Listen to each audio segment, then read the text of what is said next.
Hi, good afternoon, or good morning, good evening, whatever it is that you're watching this. This is your final lecture before the first unit exam. And today we're going to talk about a concept called federalism. And federalism is an essential concept for you to understand as we get to the end of Unit 1. So to this point, we've talked about the type of government that we have, how the founders created it, some of the ideals behind it. But what you need to understand is that federalism is a function of our constitutional system. And it is a function of how we set up the government to ensure that states still maintain some level of autonomy and control. And so federalism is actually sort of by definition the separation of power between a national government and then our state governments. So we know, or hopefully we remember, or learned, or understood at this point, that the Articles of Confederation essentially created 13 autonomous, didn't create 13 autonomous states. It grouped or joined 13 autonomous states into a pact, for lack of a better term. Because the states had their own autonomy. They made their own rules, they regulated commerce, they passed laws, they prosecuted law, they did all of those things by themselves. And so federalism is going to be what allows them to maintain some level of autonomy. And while it was important in 1787 with 13 states, because obviously our 13 states were very different. We had a number of states that were that owned slaves, in which slavery was a large part of it, and we had a number of other states that functioned with other sort of systems in place. But as we look at America today with 50 states, federalism is even more important now. Because the reality is that the good people of California and the good people of Alabama don't want the same thing, and should probably not be subjected to the same treatment over most issues. So the difference between a federal system and a unitary system, a unitary government simply means that there's one central government, and that government has basically all the power, right? It's unified in that instance. There are lower levels of government, but those lower levels of government generally, in a unitary system, generally exist solely to enforce those rules that are passed at the central level, or the national level, or wherever that central government is housed. With our federalism, the first thing that we need to understand, and hopefully we've gotten this as we've looked at the Constitution, is how power is identified in the Constitution. So we have expressed power and we have implied power, and we talked about this in the constitutional lecture. We should have, at least. But the idea here is expressed powers are powers that are explicitly stated in the Constitution, and implied powers are those powers that are sort of necessary in order to execute the expressed powers, right? So in order to actually coin money, borrow money, pay debt, all those things, which are expressed powers for Congress. Congress can also create a national bank. That'd be an implied power. Another constitutional provision that pertains to federalism is the idea of the Supremacy Clause. And so the Supremacy Clause simply states that when the national government and the state government are in conflict with one another, meaning one says one has law that says one thing and the other has a different law pertaining to the same instance. And minimum wage is a really good example, right? There is a national federal minimum wage at $7.25 an hour. However, states have their own minimum wage. There are actually some states that still technically have minimum wages that are under $7.25 an hour, yet they can't enforce those because the Supremacy Clause says that $7.25 is the minimum wage, period. Now, obviously, there are states that have minimum wages that are higher than $7.25 an hour, but that's only because the supreme law says that's the minimum. The states can go beyond that if they want. They simply can't undercut it. Most of our state powers come from the 10th Amendment, or they're implied in the 10th Amendment. Not even implied; they're actually, I mean, they're stated in the 10th Amendment. So essentially, the 10th Amendment, to paraphrase, says that any power not given to the national government, right, not expressly given to the national government or expressly denied to the state governments, belongs to the states. And so the state governments then maintain a significant amount of autonomy. And the 10th Amendment is generally what's going to be utilized to ensure that states can do what they want with their own citizens. So states, for instance, they have the authority to develop laws, criminal codes, penal codes, civil codes. Not only do they create the laws, they enforce the laws, they prosecute the laws in the event that somebody has broken the law. They regulate sort of all manner of the citizens' behaviors, lives, jobs, livelihood. One of the really good examples is states are in charge of licensing, right? So for myself, for instance, as a teacher, I had to get a license to teach in the state of Texas. Prior to that, I had a license to teach in the state of North Carolina and a license to teach in the state of California. And so every time I moved, I had to apply for a new license. And that's a state issue, right? If you move out of the state of Texas after you graduate from high school, right, like you'll have to get a driver's license in whatever state that you live in. Concurrent powers, concurrent just means happening at the same time. So we're sometimes referred to as shared power. To me, shared power sort of implies that there's a limited amount of it, and they're sort of going back and forth with it. Concurrent is a little bit more than that. It simply means that both have the freedom or the autonomy in that individual aspect. And by far the best example that you can come up with for concurrent powers is taxing, because both the national government and state government and local government, they all charge taxes, right? So for instance, there's a national income tax, right? So for every dollar you make, the government takes 25 or 30 cents or whatever, depending on how much money you make, right? Most states have a state income tax as well. Texas doesn't, but most states do, right? So there's another 5 or 6 or 10 cents off of your paycheck, right? There's state sales tax at 8 cents to the dollar, right? So every time you buy something, you pay a sales tax. Local school districts impose property taxes. So even your sort of highly localized governments still have the authority to tax, just like the national government does, right? So that's a really good example of concurrent power. This just gives you an idea of the sort of scope or the size of state government. And we'll talk about this in more detail later on as we move forward, specifically when we get to the unit on bureaucracy, just because there's a lot of people that believe that government is bloated, that it's too large. But interestingly enough, at the national level, government has not really expanded a whole lot. This is actually showing you the expansion of state government. And a large part of that is due to federalism, and then a concept that we'll get to here in a minute called devolution. Right. Another constitutional provision that pertains to federalism is the concept of the full faith and credit clause. The full faith and credit clause is this, right? So most of you, I would assume most of you have a driver's license, right? Are you allowed to drive in Louisiana?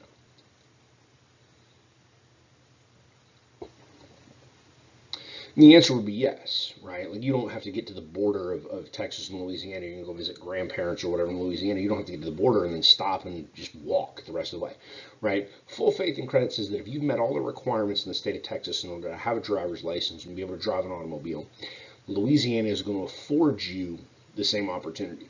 In fact, if you take it to something like licensing, when I first moved to Texas, the state of Texas basically gave me a provisional license. They just handed me a license and said, "You were a teacher in North Carolina. We think you can probably be a teacher here.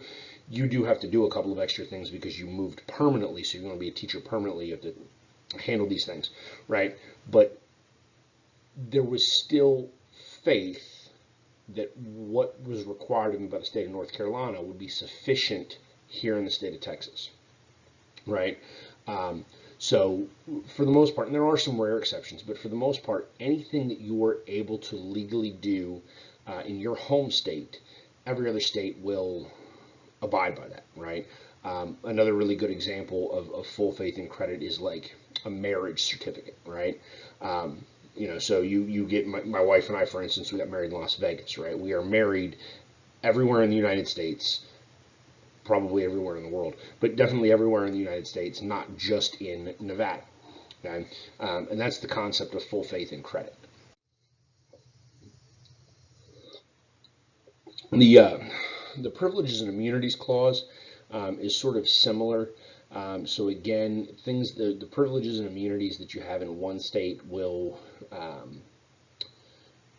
carry over into others, right? So, for instance, privileges such as the innate privileges that come with marriage, right? Like if my wife and I are traveling outside of the state of Texas and I were to be gravely injured, right, and unresponsive, my wife can still make medical decisions for me, which is a privilege she has, part of spousal privilege. She can still make those decisions for me outside of the state of Texas, even though we're not a resident of that state. Those privileges and immunities still apply. Now, all of this pertains to federalism, and this photo is actually a woman named Kim Davis. That's the woman on the left there. She made national headlines, probably 4 or 5 years ago now. She was a county clerk in Kentucky who refused to issue same-sex marriage licenses following Obergefell v. Hodges, which was a Supreme Court case that legalized gay marriage nationally. But essentially arguing that federalism afforded her in Kentucky the authority to recognize marriage on their own, she actually lost her position. She was an elected official, lost her job, and faced all sorts of legal repercussions for failing to provide marriage licenses. But that's a federalist issue. It's a federalism issue as to whether or not the state had that authority. Now, obviously, with the supremacy clause, which we've talked about already, she was clearly in the wrong. Okay. So a little bit of the background of all of this, DOMA, which is the Defense of Marriage Act, was created in the 1990s, sort of the brainchild of Hillary Clinton. Bill's in office at the time, although really Hillary was probably kind of running things more than Bill was. But it essentially says that states don't have to recognize same-sex marriages. Now, in 1996, I believe Hawaii was probably the only state that granted same-sex marriages at the time. Hawaii was the first. There were a handful of other states that had begun to create the sort of concept of civil unions, which are equal treatment. They're supposed to be equal treatment under the law, so that they would have, survivorship benefits and things of that nature. But the Defense of Marriage Act allowed states to essentially disregard full faith and credit and privileges and immunities as it pertained to gay marriage. That ends, and I mentioned this a minute ago, with Obergefell v. Hodges. That was a Supreme Court case in 2015 that legalizes gay marriage nationally. So now, if you were married in Hawaii or Massachusetts, I think those are two of the early states, that marriage license has to be recognized by all states, and now all states have to provide the sort of equal opportunity for gays to marry. Article 1, Section 10. So this deals with the relationships between the states. So again, because we're talking about sort of federalism, and we're talking about some of the flaws with the Articles of Confederation and interstate relations. Basically, what Article 1, Section 10 here is stating is that if two states want to engage in some sort of pact, agreement, coordinated effort to do something, they can't do it essentially without the consent of Congress, right? So the national government could step in and regulate those interactions, behaviors, whatever. This just shows you sort of how much government we have in the United States. And obviously in this class, we're really looking at that top line there, the national government, right? We're not really going to cover the state government. So for the AP kids, I mean, this is a national test. So they only cover the national government. For the dual kids, I don't know if you looked at the title of your class, but it's actually federal government, right? 2305 federal government. There's a whole class on the Texas state government that you'll have to take at some point in time. But if you scroll further down, you'll see that once you get into municipal and township and school districts and all of these sort of very, very minuscule governments, there's a substantial number of entities that have at least some rulemaking authority. Local government, right? So once we get past the state level, we go back to that last slide. You get the national level and the state level, and then everything below it. Once you get past the state level, there's no constitutional protections for anything else, okay, from the national government. State constitutions, because each state has their own constitution, those vary state to state. So sometimes there are instances in which local governments do have some authority granted to them by the state governments. But all local governments are subject to state authority, just like all states are ultimately subject to national authority. But there's nothing actually in the Constitution pertaining to local government one way or the other. So that sort of gives you an idea of the basis of what federalism is, right? And so now we kind of need to look at how federalism functions, interacts, how it's looked over the course of 250 years or however long we've been a country now. And so we'll talk about some different types of federalism. And so we'll start with sort of dual federalism or traditional federalism. So again, the founders created this system. You had the national government, you had state government, you had a little bit of overlap, a little bit of concurrent powers, a little bit of shared responsibility when it comes to things like taxing, but a fairly clear line, fairly clear definition between what is a national authority or responsibility and what is a state authority or responsibility. And so that's going to last from 1787 with the creation of the Constitution all the way up until FDR and the New Deal. And so you need to understand, for those of you that came from like a push, or you've understood in sort of historical terms, turning points and how things have sort of drastically shifted at various points in time in history. The Great Depression, and more specifically the New Deal, it's the FDR response, right? It's FDR's vision for the government and for the nation after the Great Depression that's really a massive governmental turning point, right? Up until this point, we have very, very clear sort of dual federalism. National government does this, state and local government does that. And then FDR shifts that. He changes it drastically, right? So again, I just explained this, right? Dual federalism is the idea that the states have their sort of responsibilities and the national government has their responsibilities, and this is how it was meant to be, all right? It's that drastic time of the Great Deal that calls for drastic change.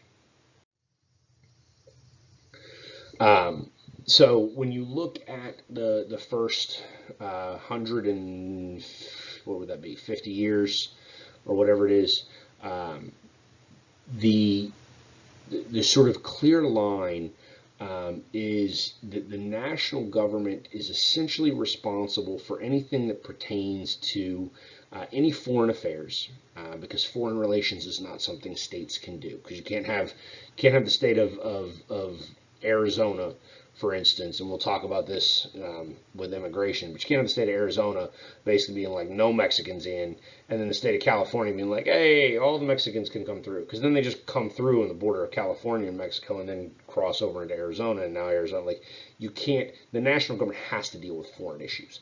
They just have to. But also the national government deals with interstate commerce. It's actually in the Constitution, right? And we'll talk about the Commerce Clause more in a little bit. But the national government's responsible for things like creating canals, roadways, bridges, the telephone, telegraph, things that are commercially relevant. The national government plays a role with that for the first 150 years.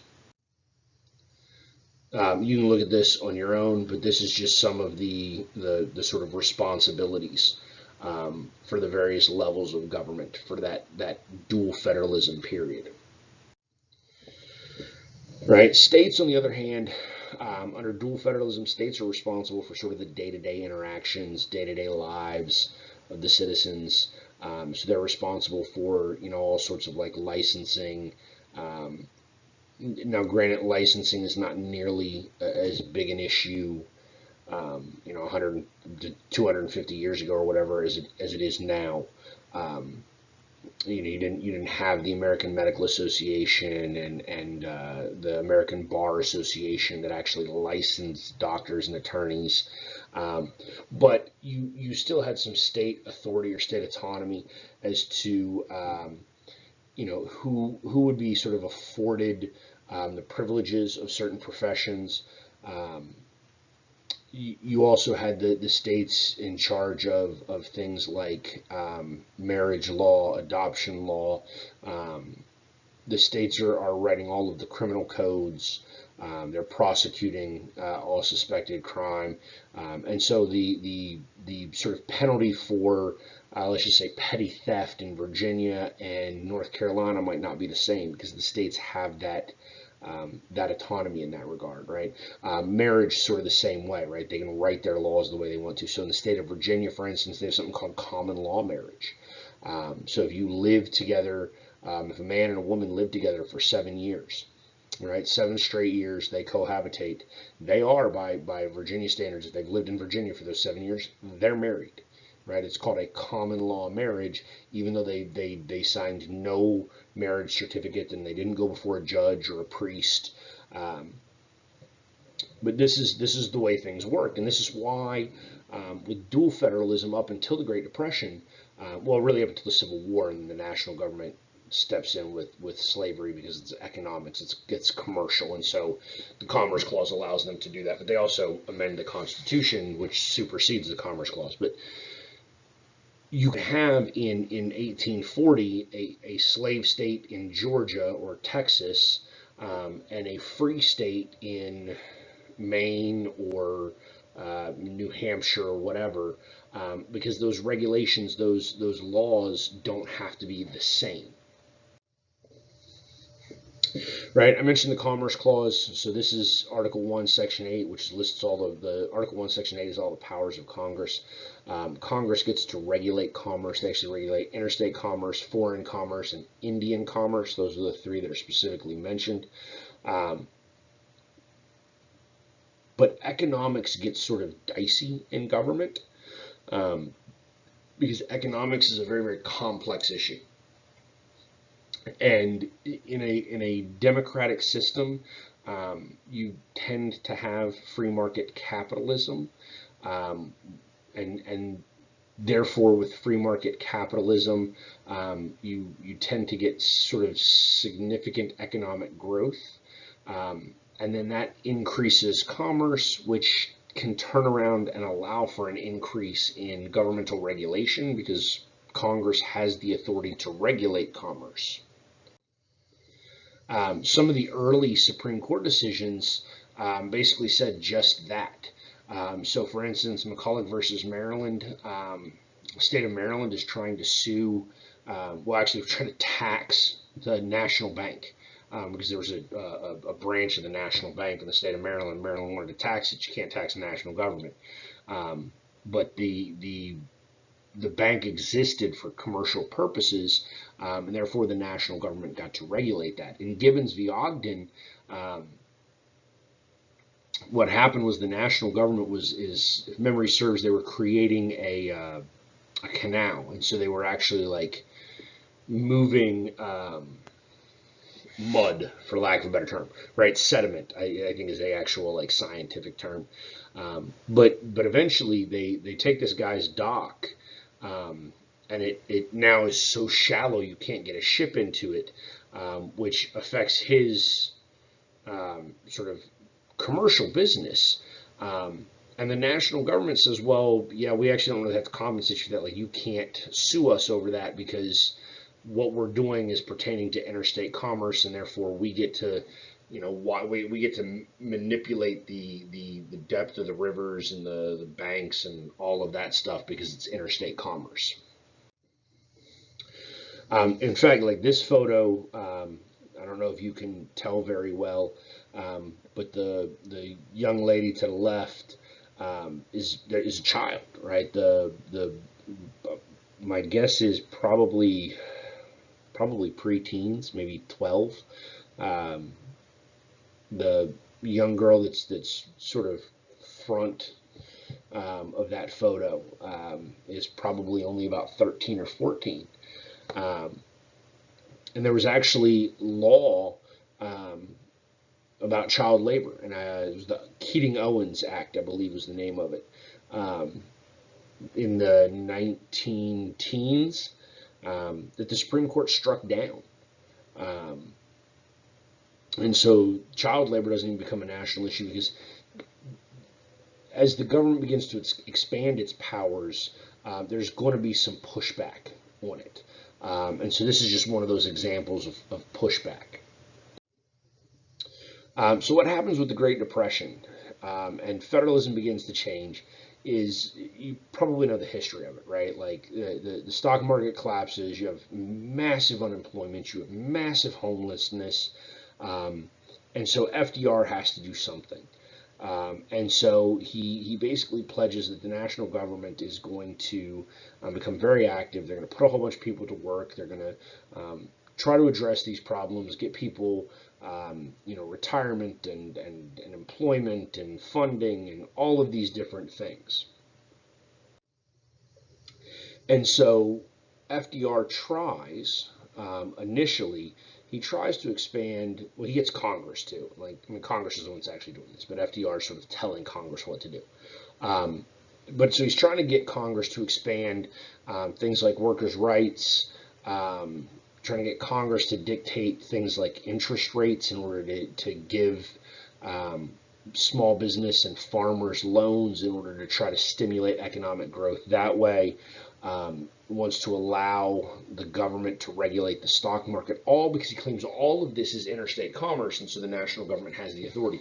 There are actually a number of New Deal provisions that get struck down, that are actually deemed to be unconstitutional, which just should show you that as much as FDR and the New Deal is a massive turning point and massively increases the scope of the national government, FDR wanted to do more. He wanted to increase governmental involvement in economics and livelihoods and businesses even more than what he was allowed to, because many of these provisions were struck down by the Supreme Court. Um, One of the ways that he's going to do this is through a concept called grants and aid. And so grants, if you know what a grant is basically just money, right? Um, and so it's the national government giving state governments money or aid for any one of a variety of programs, right? And so with grants and aid and the New Deal, essentially the golden rule is in place. And if you don't know what the golden rule is, the golden rule is he who has the gold makes the rule, right?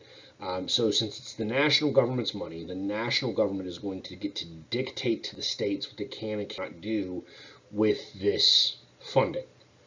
Um, and at times, there's different types of grants, and we'll go through that here in a minute. But at times, the sort of strings attached change. That's the best way of looking at it, right? So it's strings attached from the national government. Sometimes there's a lot of strings, sometimes there's very few.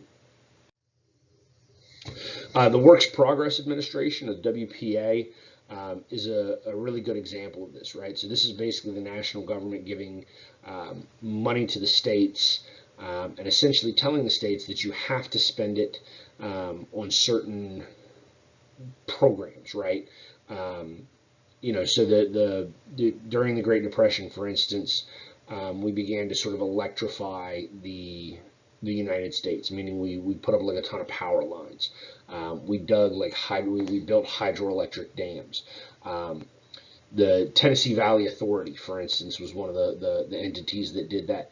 But it's the idea is the government is essentially almost operating as a business. They're giving money to the states, and then the states are turning around and having to spend that on very specific things in order to stimulate economic growth and put money back into people's pockets. So the different types of grants, categorical grants are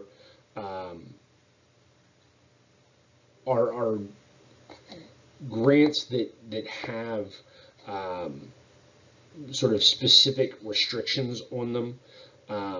So a categorical grant, like I said a minute ago, there's a different number of strings. Categorical grants are one of those that sort of has a little bit more strings attached to it, right?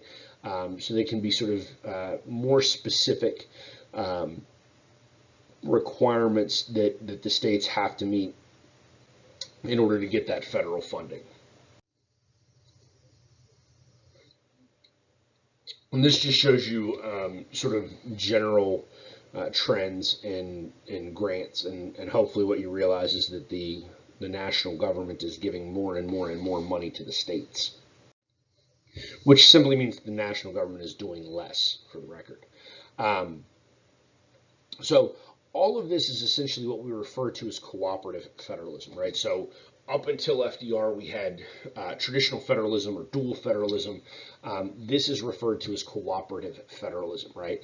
And we call it cooperative because now the state and the national government are beginning to sort of mix together, and they're cooperating. They're becoming unified. We're blurring these lines that, it used to be here's the national responsibilities, here's state responsibilities. Now all of a sudden we're beginning to blur these lines a little bit as the national government is providing some more funding. They're providing more guidance, more restrictions, more stipulations on what sort of the states should be doing on things that had for the longest time been considered state responsibilities. And so the cake analogy is a really good one. And I'm actually going to skip ahead real quick so that you can see the visual that's on the next slide first. But the left here is dual federalism or traditional federalism. That's what we first talked about, right? And so the cake analogy here is a layered cake, right? And if you know how to bake, you know anything about baking, and I'm not a big baker, right? But a layered cake essentially says you have one layer and then you have another layer on top of it, and it's usually separated by some sort of icing or buttercream or whatever. But they're not, I mean, they barely touch, for instance. And so that's what we had for 150 years with dual federalism, right? The national government had its responsibilities, the state government had its responsibilities. We lay one on top of the other, and that was our government. And then we get FDR. And now, because we've blurred these lines and the national government has sort of come in and seeped its way into state responsibilities, that now it's what we call a marble cake, right? And so marble cake is basically where you take like vanilla cake and chocolate cake, and instead of baking each one and then setting one on top of the other, you mix the two batters together and you mix them up and then you bake them all at one time. And now you've got like little swirls of chocolate cake and vanilla cake all mixed in with one another. And there's no longer any clear separation between the two, right? And so that's marble cake federalism, right? That's the analogy that we get, because FDR really just eliminates any sort of line that we had. And this just gives you another graphic about federal aid, and you're welcome to look at this on your own time, right? Now, we said that FDR is a massive turning point. And in reality, we're going to have a second significant turning point. And that second significant turning point is the 1980s, right? And so in the 1980s, or 70s, we can start in the 70s, but it's probably more Reagan than anybody else. We move back toward traditional federalism, right? And so you have in the 70s some beginnings of this in which the national government is trying to get out of the states,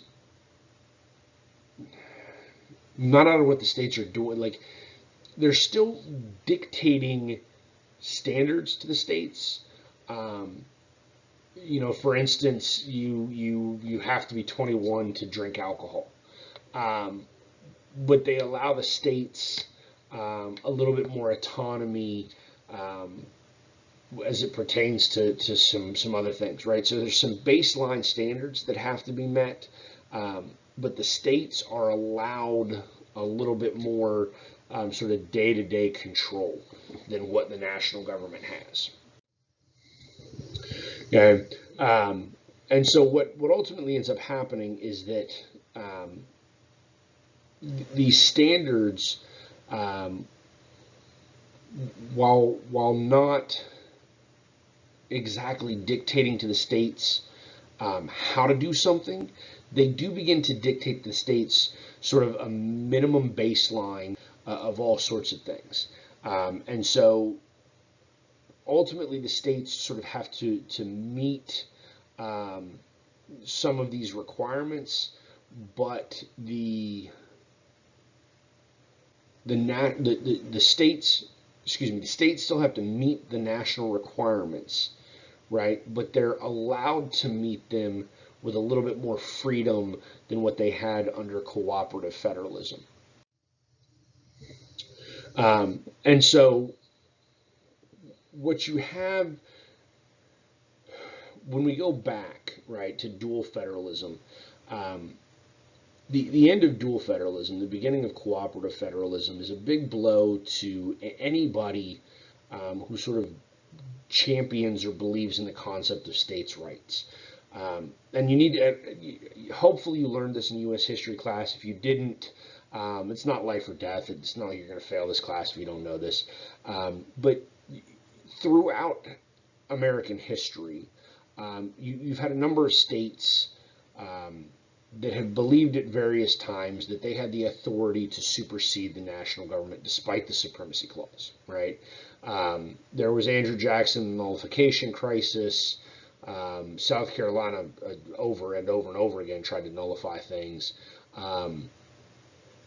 You had some northern states in the early 1800s wildly unhappy with the fact that essentially all the presidents were from Virginia.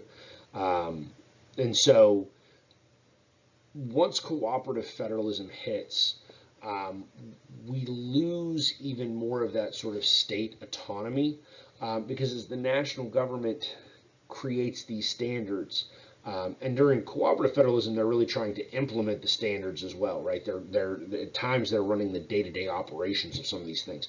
But as they create these national standards for all sorts of things, states lose that autonomy that they used to have. And so, in some instances, that's a positive thing. You generally see within the courts, and we talked about the Defense of Marriage Act already. Obviously, states lost autonomy in that regard, but the states lost autonomy in that regard because they were discriminating, right? The government itself was discriminating. Southern states lose their autonomy, to implement Jim Crow laws because they're discriminatory practices that the national government can step in and overtake.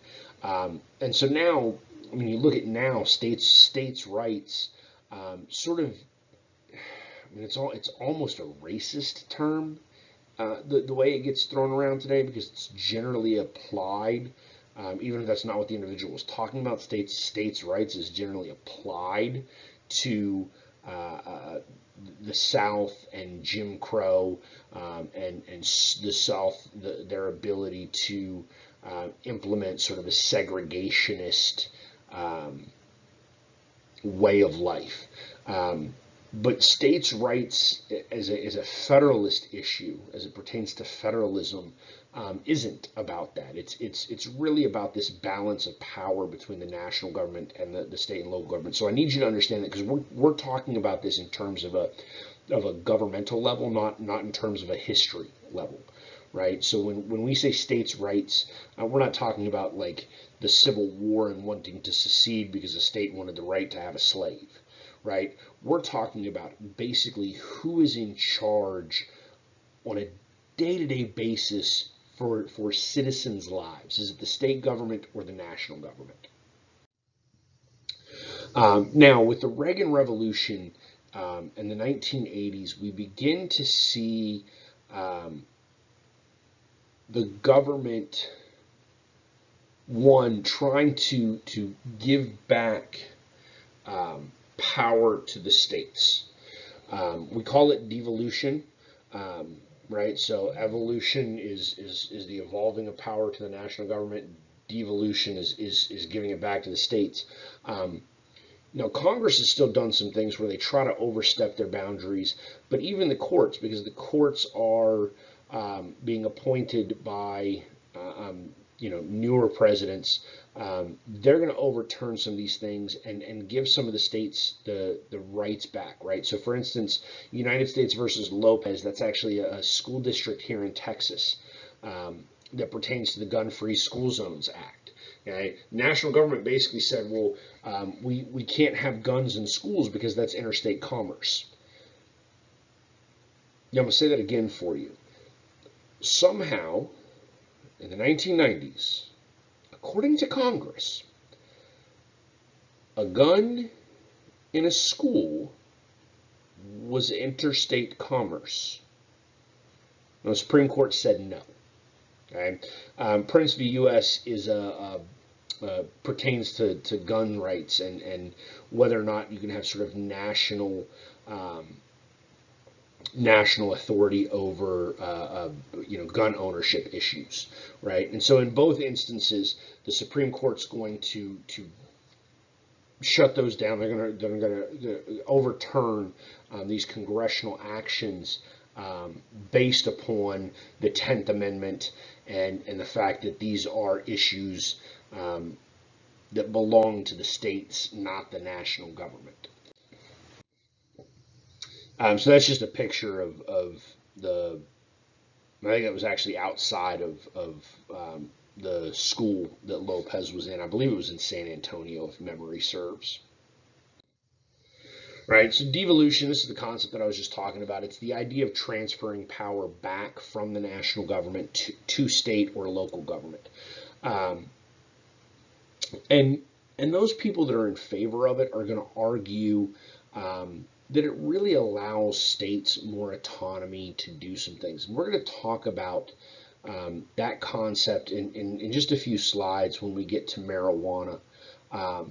But the idea is that if you afford the states more control over policy, the states are going to be able to do things um, that might be new and innovative and better than how they've been done in the past, right? And so the term, and I think it's in a later slide, the term is a laboratory of democracy, right? So a state can essentially conduct experiments on public policy or legal policy or environmental policy or whatever type of policy it is.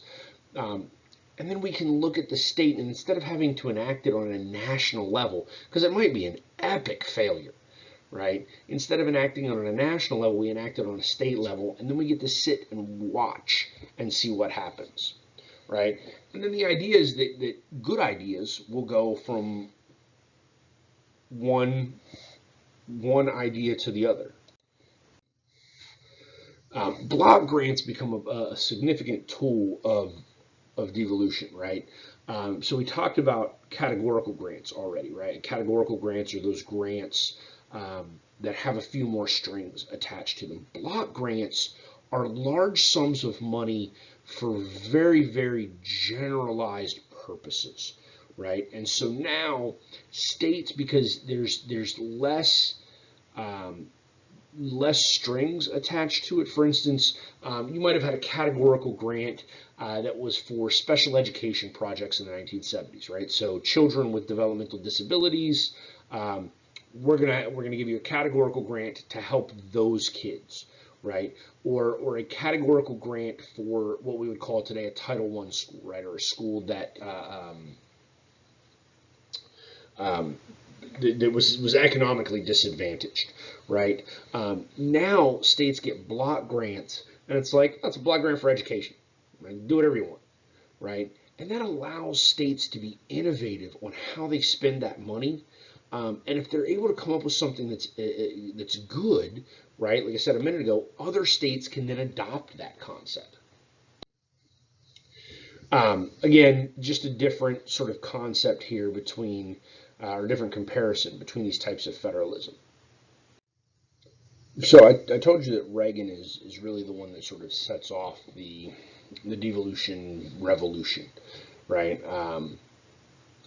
This concept sort of becomes a conservative rallying cry um, in terms of their economic policies and their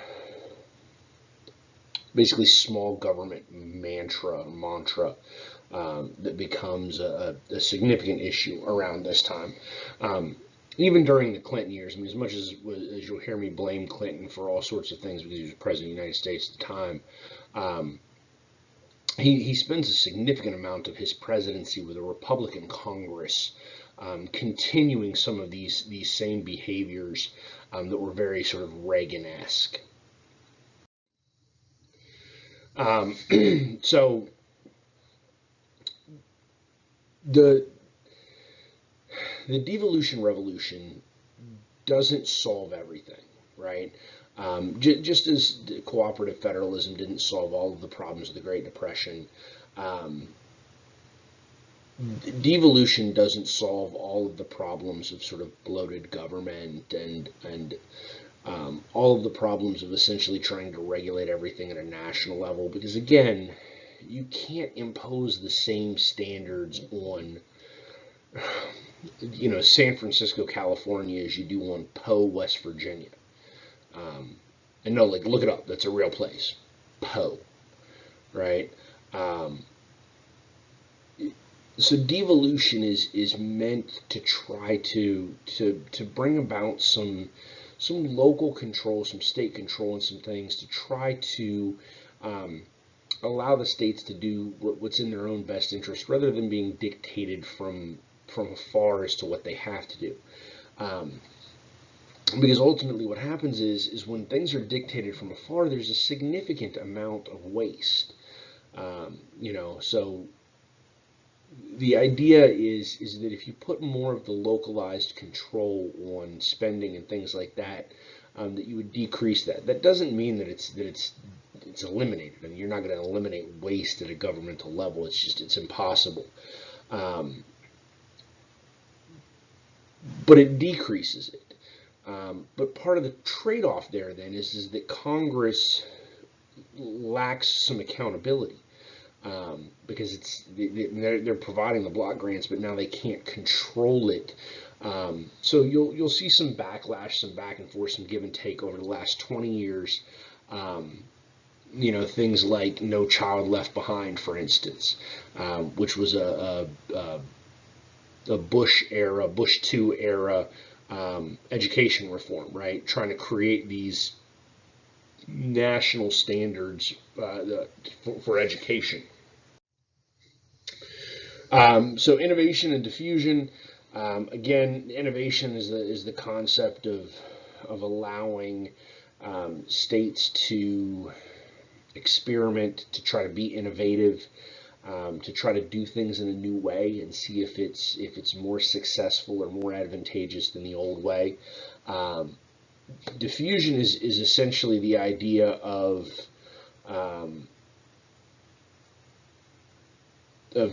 taking something from a state and then applying that, if it's successful, at sort of a grander scale. Ironically, as much as Democrats love to take credit for Obamacare and for the Affordable Care Act, the law was actually sort of patterned off of a Massachusetts law that was passed while Mitt Romney, a Republican, believe it or not, was governor of the state of Massachusetts.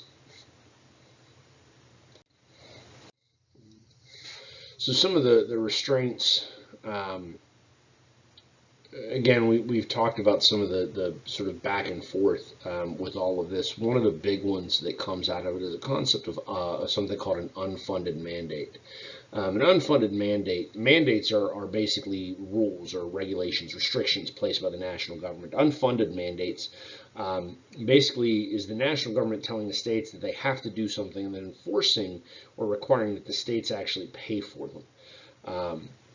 And so there's some issues that have evolved around that over the course of time. But it's part of the sort of system of give and takes that we have with federalism.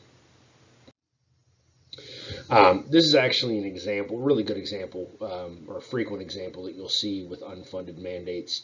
Actually comes from the ADA, or the Americans with Disabilities Act. So the national government passes the Americans with Disabilities Act in 1990. And so they basically say that in 1990, any new public accommodation, restaurant, government building, whatever, has to be 100% handicapped accessible, meaning, wheelchair ramps. If it's multiple stories, it has to have an elevator. Handicap bathroom access, like all sorts of things. And these are all requirements. They're stipulations. And the national government doesn't pay for any of it. It certainly won't pay for it for private businesses. And we'll talk about that concept more as we move on in this course.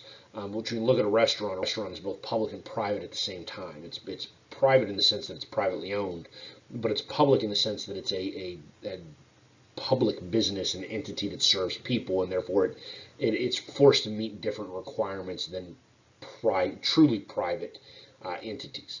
But even governmental buildings, like for instance, we'll give you an example for LCISD.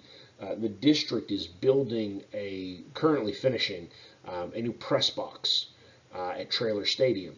And that press box now has to have an elevator, right? The minute they decided that they were going to renovate it, it now falls under ADA requirements. Now, how did we get away with not having a press box prior to this point? And the answer is that the stadium was built before 1990, and so that it's the legal term is grandfathered, which simply means that it existed prior to the law.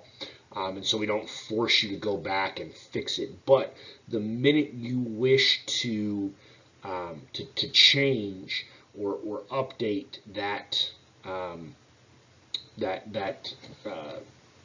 structure, right, now it has to be in compliance with ADA. right? So unfunded mandates are actually fairly expensive, um, and so there's there's been pushback from states as to just how much can be sort of required.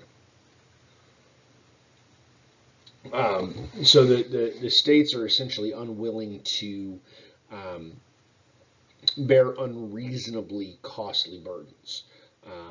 And so there's the Congressional Budget Office and Congress and the national government um, is required to ensure uh, that these unfunded mandates are actually um, feasible, right? That state governments um, could could actually implement them, and if they can't, um, then ultimately they're not going to be enforced. Some of the critics to devolution and to this um, sort of new federalism or return to dual federalism or whatever you want to call it, they actually argue that allowing states some of these freedoms, some of these autonomies, um, actually prevent the states from doing what's in the best interest of the people, um, and instead doing what is in sort of their own best interest. So, for instance, states, all entities want to keep taxes low, right? The lower the taxes, the more likely they are to get reelected, and they're going to keep their jobs. And so, if states can further decrease taxes, then they can cut out some of the redistributive nature of government, some of the sort of social safety net programs. If we allow the states more autonomy over them, they can cut costs, they can cut benefits, they can try to decrease the scope of the program, which would benefit the government itself because they would need less revenue in order to operate. But then the fear is that if they did that, every other state would do that as well. And so ultimately you would have sort of the erosion of the social safety net. Personally, I'm not sure that that's actually true. Um, because the reality is that Americans want their free crap. When once government starts giving them stuff, they want the government to continue to give it to them. They certainly don't want taxes to go up, but they also don't want you to stop giving them money. They don't really care about anything else. The defense, and there's the term that I mentioned earlier, laboratories of democracy. Um, the defenses to sort of devolution and federalism and allowing states more autonomy is that the states can actually do things um, that we find to be very, very beneficial. But even when they do things that are not beneficial, and I forget the state, I'm drawing a blank. Um, I want to say it was New Hampshire. If memory serves correctly, it was a New England state um, that basically decides that they're going to drug test all welfare recipients, right? Because a lot of us are like, oh, that's probably a good idea, right? Like, if you're a drug addict, you shouldn't be given free money because you'll spend it on drugs. Um, and so when the states had this autonomy, they were like, oh, this would be a really good idea. Like, um, we'll be able to make welfare for those people that truly need it, and not for those people that would be wasting it or whatever. Right? But ultimately, all they realized is that the cost of drug testing is astronomical. And there weren't that many people that were actually failing the drug tests on it. I mean, it wasn't a high enough percentage to offset the cost of the testing, and so it was actually a very negative program financially, fiscally, monetarily. It was not beneficial for the state, and so the state ultimately ended up cutting that. But now, instead of having wasted all of that money at a national level, we only wasted it at a state level, right? So the concept here of laboratories of democracy is actually a pretty good thing. This just gives you the timeline, like the actual timeline of when we entered into some of these different eras of federalism, right? The speed limit was one of those. We used to have a national speed limit that was created, I believe, under the Eisenhower administration, where you'd only go 55. Now, when you go out on I-10 out there in the middle of nowhere, West Texas, and I think the speed limit's like 85. Because again, it doesn't make a lot of sense to have a national speed limit on highways where West Texas, it's probably safe to drive 85 miles an hour on the highway when there's literally nothing else there. It's certainly not safe to drive 85 miles an hour in downtown Houston, right? Yet a national or a nationally mandated speed limit would essentially mean, well, it's only safe to go 60 in downtown Houston, so we can only go 60 everywhere. Well, that's just asinine. When you look at sort of some of the issues of federalism today, depending on which side of the political spectrum you fall on, you might care more or less about different ones of these, but Republicans and Democrats sort of go back and forth on some more controversial aspects of federalism and what's supposed to be the authority of the state versus the authority of the national government. Spending is one of them, and how to spend and when to spend. Immigration is another one. Under the Obama administration, for instance, there were a number of states that felt like immigration law was very lax, that it wasn't enforced very well, which is ironic because Obama had deported more immigrants than any other president prior to him. Yet Arizona went ahead and tried to implement their own like foreign policy in terms of how they were going to handle immigration. Business is another really good one. So who sort of gets to regulate business? What businesses can and can't do. At times as it pertains to sort of discriminatory issues. And we'll talk about that in more detail when we get to civil rights and civil liberties. But businesses should still have some autonomy, some freedom to do sort of what they want. And so are you going to allow the states to dictate that or the national government to dictate it? For the most part, when you look at sort of the left-right aspect of this, usually the Republicans are going to fall on the state side and the Democrats are going to fall on the national side. There are some exceptions. Morality is one of them, for instance. You got a lot of sort of your religious right, the moral majority or whatever you want to call them, that will argue abortion, for instance, needs to be done at a national level and it needs to be outlawed. It needs to be banned.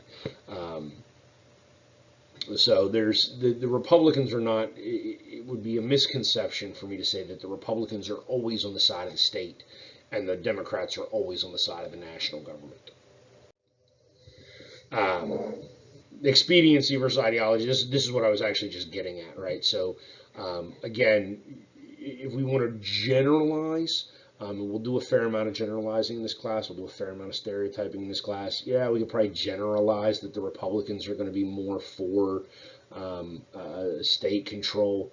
But like I said, when it comes to things like abortion, they're going to look to the national government to mandate and stipulate across the board in all situations what they want to happen morally.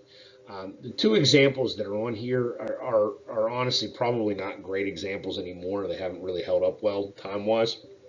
The Patriot Act, yeah, it was passed by Bush and a Republican Congress, and it allowed the national government more authority, but it's since been expanded by Obama and Democrats. No Child Left Behind, again, expands the scope of the national government as it pertains to education. But then Obama had, was it Race to the Top, which does that as well. So they're probably decent examples just to say that Republicans are not always on the side of the state or on the side of sort of anti-big government. Um, the Patriot Act, there's really no way that the states could be doing that, so I don't really see that as a state issue versus national issue. The No Child Left Behind, yeah, probably is that massive overreach, and I personally can't wrap my mind around why the Republicans even thought it was a good idea. But this brings us to marijuana, which is probably the best example that I can give you today of federalism, right? Um, and so the reason is that, and I know this has been a little bit of a longer lecture, but bear with me because federalism and marijuana are really simpatico, right? Like they go together very, very well. Um, so the national government actually declares marijuana, and I'm gonna look this up for a couple of years. So they might have switched it, although I doubt they have, because I don't see Donald Trump signing off on this. Um, but the national government, for the longest time, declared marijuana to be a class one drug. Um, Not that I expect you to understand the difference in classifications of drugs, but there's 5 classes. Marijuana is a class 1, aspirin's class 5. Heroin is class 2, meaning according to the national government, marijuana is worse than heroin. Just let that sink in for a second. Now, I'm sure you're curious why. You might even be grabbing your phone right now trying to Google, like, why is heroin better than marijuana? The reason is that the class 1 and class 2 drugs are both highly, highly dangerous, sort of like bad drugs in terms of classification. The difference, the separation between the two, is class 2 drugs can have a medicinal value. I don't expect you to know anything about heroin, but heroin is an opioid. And opioids are typically used as pain medication, right? The opioid from the same family as heroin are things like morphine or Vicodin or Percocet, which certainly have been used medicinally. The national government, for the longest time, and I would hope that this would change at least, has not recognized that marijuana has any medicinal value. Um, Now, I think that's being blind to a certain amount of research, but that's beside the point. Now, but what I tell you all of that to tell you this, so it's marijuana is a class 1 drug according to the national government. Worst of the worst, the national government, because of the supremacy clause, we talked about that already. The national government could come in and shut down all marijuana production in every state if they wanted to, right? And in fact, in 2012, you had the first 2 states that legalized marijuana for recreational purposes. Meaning, California, I think, legalized it for medicinal purposes in like 2008, right? But now Colorado is just like, hey, we want puff puff pass, right? So this concept of laboratories of democracy now really comes into effect, right? Because now we can take Colorado and we can look at it, right? Because the national government could have, Obama could have in 2012 gone into Colorado, rounded up all the pot farmers, right, and all the dispensaries, and all the people using, and arrested them all and thrown them in federal prison and thrown the book at them and locked them up, right? But Obama didn't do that. His Justice Department didn't do that. Trump's Justice Department has not done that. Despite the fact that Trump sort of threatened it on a couple of occasions, because Trump's a teetotaler, right? If you know anything about his history, he had I think it was a brother that died as a result of substance abuse, and so Trump is very anti-drug. Like the dude won't even drink alcohol, right? But now we have a state that has legalized marijuana, and so the national government, which has the authority under the Supremacy Clause to shut all this down, basically says, hold up, all right, do your thing. And we're going to sit here and we're going to watch because it's a laboratory democracy. So we're going to figure out, we're going to look at Colorado's little experiment of everybody getting high, and we're going to see what we can find. Right? So if you look at Colorado, you look at marijuana, right? There would be some really serious questions you would want to ask before you legalized marijuana, right?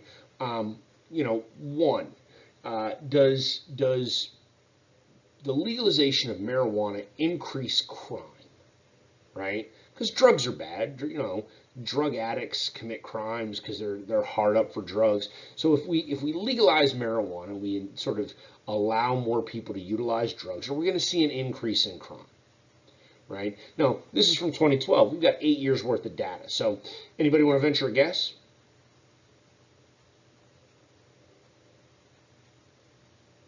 I didn't hear any answers. But the answer is no. Right? There's no increase in crime in Colorado as a result of the legalization of marijuana. In fact, there's a decrease in crime. Right? Predominantly because we're not arresting people for pot-related incidences. Okay? So you actually see crime go down, right? What are some of the other possible problems we could have, right? Maybe unemployment, right? Again, not that I expect you to know anything about drugs, right? But marijuana is a depressant. Some people that smoke it, right, they just kind of get really high and they giggle a lot and they can't feel their toes and they can't get off the couch and they just eat a whole bunch of potato chips, right? So if you're smoking all that pot, right, and now you're lethargic, you're lazy, can't get a job, did we see unemployment go up in Colorado? And again, the answer is no, right? What about healthcare costs? Because again, now you're laying on the couch, you're lethargic, you eating all them potato chips because you got the munchies, right? Do we see an increase in like cardiovascular problems, heart disease, obesity? No. Right? Next, what about overdoses, right? Like deaths as a result of marijuana use. How many marijuana overdoses has the state of Colorado had since 2012? 0. Not one. Right? In fact, there are a lot of doctors that believe that it would actually be impossible for somebody to overdose on marijuana because if you smoked enough, you would simply pass out and then you would wake up like 14 hours later really hungry and really thirsty. But it would be impossible for you to ingest enough marijuana or THC to actually kill yourself. So there's been no overdoses. Right? So we don't have an increase in crime. We don't have an increase in unemployment. We don't have an increase in healthcare costs. We don't have an increase in deaths. What about traffic accidents? Accidents. Traffic accidents, right? Do we have people getting high, driving cars and crashing them and killing people? And interestingly enough, the answer is again no. Right? So here are all these possible problems that we would want to think about before we went and legalized marijuana. And Colorado does it, so we've got all this data. We go and look at it, and what do we find? We find that there are really not these negatives that we thought we would have as a result of the legalization of marijuana aren't showing up. Right? Now, granted, the statistics that I'm talking about are about 4 or 5 years into the legalization. And so that's a relatively small window, and things could still change. But personally, I think that 5 years is probably a good enough window, given what we know about marijuana. Now, I'm certainly not advocating that, like, you know, we hand out joints to 12-year-olds. Okay? But I'm not sure that you could make a sound argument, given the evidence now, that marijuana is that much different than alcohol. Right? Again, probably don't want teenagers ingesting either one. Okay? But, you know, if you're 30 and it's a Friday night and you just got off work and you want to smoke a joint in the privacy of your own home, probably not that much different than having a beer. So, with all of these possible negatives not actually showing up, what is the thing that we do find? Because one thing does increase drastically, and that's revenue, money. Because when a marijuana is illegal, all sales for marijuana take place on the black market, right? Meaning you go walk behind the Shell station down the street, right? And you in the back, and some shady dude walks up to you and you hand him a 20 and he hand you a little baggie, and what piece of that does the government get? Nothing. There's no sales tax in that transaction, right? There's no transportation taxes in that transaction. There's no uh, manufacturing or licensing taxes. There's nothing, right? Now all of a sudden, because we legalize it, right, the government can now put licensing restrictions on the people that can sell it, right, and you have to pay for those licenses. That generates revenue. There's sales tax on it, right? In fact, some places have what they call a sin tax, right, which is actually an increased sales tax on immoral things, right, like booze or cigarettes or marijuana, right? So what we found now is after about 5 years, here's our data. And so what happens? What happens is beginning in 2016, which is about 4 years after, you begin to see more states starting to legalize, right? To where now more than half the states have legalized marijuana, and we're probably not that far removed from the national government legalizing it in order for the national government to get some sort of take over it. Because here's the thing, once the national government takes it over, remember that little thing called the Commerce Clause? The national government's going to be able to get its hands in that honey pot too. And all the money that's coming in from that multi-billion-dollar enterprise. Right to die is another example. We're not going to spend nearly as much time on this because this has run longer than what it needs to for you. But essentially, right to die is comes out of Oregon as to whether or not you can have sort of physician-assisted suicide, and essentially it's Oregon, for lack of a better way of explaining this, it's essentially Oregon dictating how medical care can occur. And they're sort of in violation of some federal laws, specifically pertaining to medication, to drug use. Um, but the national government, or the Supreme Court specifically, has tended to say that the state can do that if they want, right? Sometimes with federalism, you'll see the states actually coming and beginning to do things when the national government fails to. Internet sales tax is actually probably the best example of this. Um, I don't understand for the life of me why the national government couldn't figure that out, because if I was in the national government and I was trying to raise money, I'd have been like, dude, internet sales? Yeah, man, that's gonna like we're gonna take that over. Because here's the thing, think about this for a second, right? Take a company like Amazon. Amazon's based, if I remember correctly, Amazon's based in Seattle, Washington, right? But Amazon basically is just a massive broker, right? Like you can buy stuff from Amazon that's made by other people, because that's really who's making everything. Like Amazon don't make stuff, they just sell it to you, right? So now imagine this. You live in Texas, right? Amazon is in Seattle, right? And you're going to buy I don't know, you're going to buy a watch, right? And that watch is made in New York City. Where are you paying the sales tax?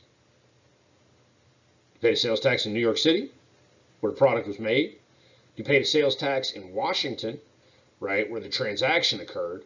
Or you pay the sales tax in Texas, where the product shows up. So that's a massively complex issue, right? And I'm not going to be okay with paying 3 sales taxes. I'm not, I ain't doing that. I barely want to pay 1, right? So I would have thought that the national government would have done that. Now, a number of states have begun to implement laws for that that are essentially saying that you pay the tax based upon where the purchaser is, because ultimately that's all the state can really do.